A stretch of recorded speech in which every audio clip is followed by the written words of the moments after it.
Hey friends, it's Rachel with the Ponds Farmhouse, and today I'm going to be showing you how to make this really fun candlewick pillow. This is a nostalgic craft from colonial times, and the knot that you're going to be making is actually called a colonial knot or a figure 8 knot.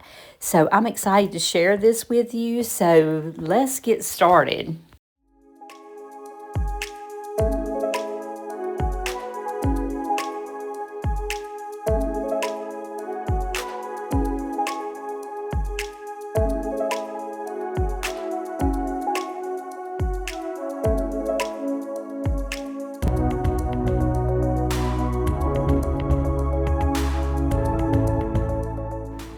First, I decided to use a ready-made pillow cover. I found that I could order these 2 pillow covers for less and I could buy the materials to make them. Then you want to transfer your pattern onto those pillow covers. And I used some graphite paper here to do that. You just need to put the graphite paper under the pattern and then mark each of the dots so that you can see them on the fabric when you're ready to get started. Then you want to put your pillow cover into the frame and begin to do the colonial knot stitch. This is a really easy stitch to accomplish, and I'm going to show you step by step how to do it.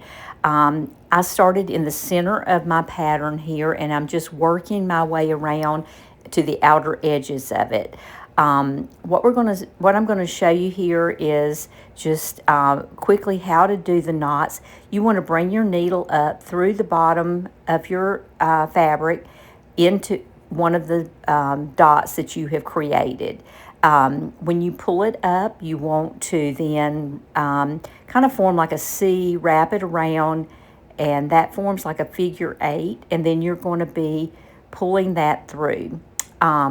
I'm going to slow this down for you just a little bit so you can see exactly how to do it. Again, pull the needle up through, get your kind of a C, get it like a C there in your thing, loop it under and go back through again. Bring it down, hold that extra thread a little taut until you get it started and then pull it through. And then you have your colonial knots. This is a simple pattern to go by. It's a really super easy way to craft.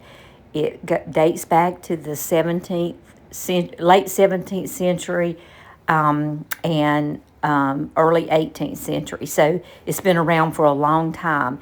The reason it's called candle wicking, now watch this again, I'm going to show you again real slow.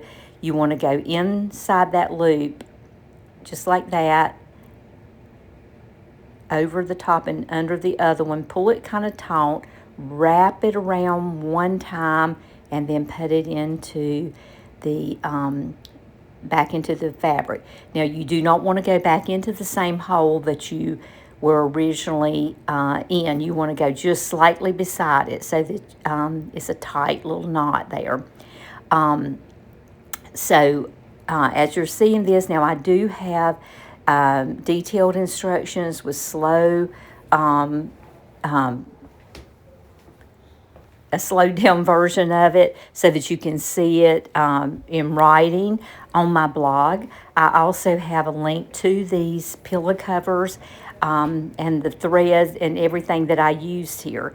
But this, the reason it's called candle wicking is because this was something that pioneer women did as they were traveling. They had very few supplies, and they wanted to adorn their bed covers and towels and things of that nature with some kind of something decorative.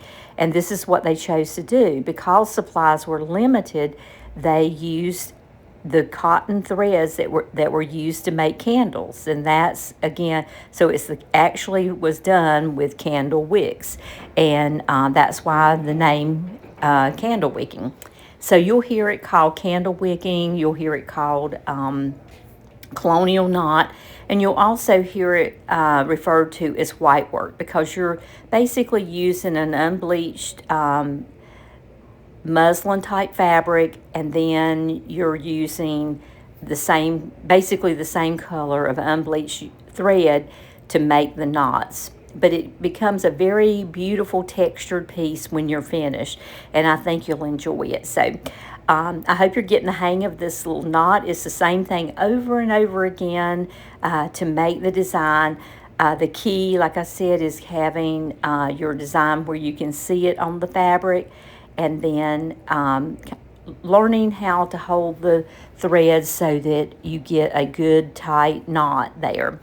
If you don't keep tension on that other thread as you are pushing it through, you'll find that, see, I'm holding it with my other finger there, just kind of keeping it taut and tight as I let that go through. So that's how it's done, and I'm going to show you how this pillow turned out. I hope you will try this little easy craft. It's very retro, very popular right now. Lots of embroidery. It has become back in style, and so I think you'll enjoy it.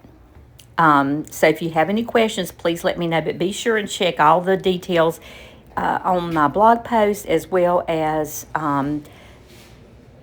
where you can get your supplies and that sort of thing is all in the description. Because you'll be loading your needles several different times throughout this whole pillow cover, what you want to do is be able to secure those threads. Just turn your project over and run that needle back through some of the threads underneath to secure the thread.